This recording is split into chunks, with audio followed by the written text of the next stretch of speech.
بقرة لا فارغ ولا بكر عوان بين ذلك فافعلوا ما تؤمرون. قالوا ادع لنا ربك يبين لنا ما لونها قال إنه يقول إنها بقرة صفراء فاقع لونها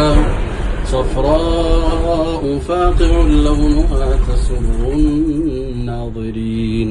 قالوا ادع لنا ربك يبين لنا ما هي إن البقرة تشابه علينا وإنا إن شاء الله لمهتدون. قال إنه يقول إنها بقرة لا ذلول تثير الأرض ولا تسقي الحرث مسلمة لا شية فيها. قالوا الآن جئت بالحق فذبحوها وما كادوا يفعلون.